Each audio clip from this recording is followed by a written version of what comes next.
और जब मैंने मंगवाई पढ़ी तो बड़ा मज़ा आया।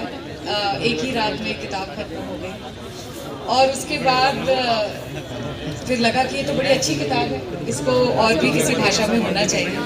और कमल जी कैसे हो? बातें लगभग साल 1.5 साल इधर उधर ऊपर नीचे चलती रही और फिर कुछ ऐसा मन हुआ कि चलो कुछ ट्राई करते हैं। तो वाणी त्रिपाठी जी, जिनको मैं अपनी बड़ी बहन मानती हूँ, मेरी दीदी है, तो मैंने वाणी दीदी को बताया नहीं था और सब बातचीत होती रही। त्रिशा की टीम से बहुत फॉलोअप्स होते रहे और उसके बाद फिर एक रात ऐसा हुआ कि ऑफिस से घर आते हुए ये लगा कि कुछ 8-9 चैप्टर हुए तैयार, तो पहले दिखा लिए जाए आप तक पहुंचाने से पहले बात।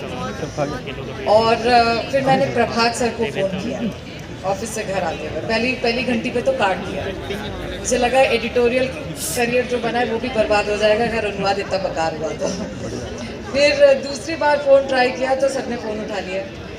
तो मैंने कहा सर ऐसा एक डॉक्यूमेंट भेज रही हूँ, देख लीजिएगा, बकवास हो तो भूल जाइएगा मैंने आपको कुछ भेजा है और किसी को कुछ मत बताना। पर फिर प्रभात सर ने सुबह सुबह फ़ोन का जवाब दिया और उन्होंने कहा कि आप इसे पूरा कीजिए, ये ठीक दिशा में जा रहा है। मेरे लिए यही बहुत बड़ा मेडल था।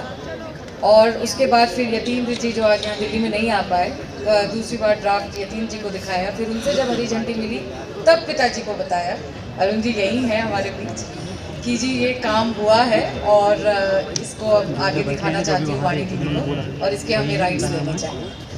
और फिर जब सब तैयारी हो गई तब वी ब्रोक द न्यूज़ कि this is where we are, this is what we want to do और अगर आपकी आज्ञा हो तो इसे पूरा किया जाए।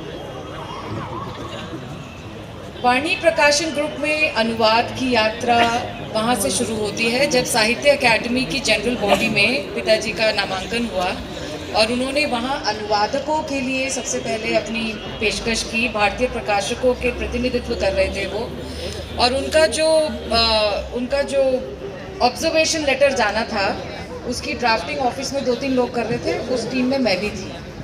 तब मुझे वहाँ से पता चल रहा था कि उनका मर्म क्या है अनुवादकों को लेकर। जयपुर लिटरेचर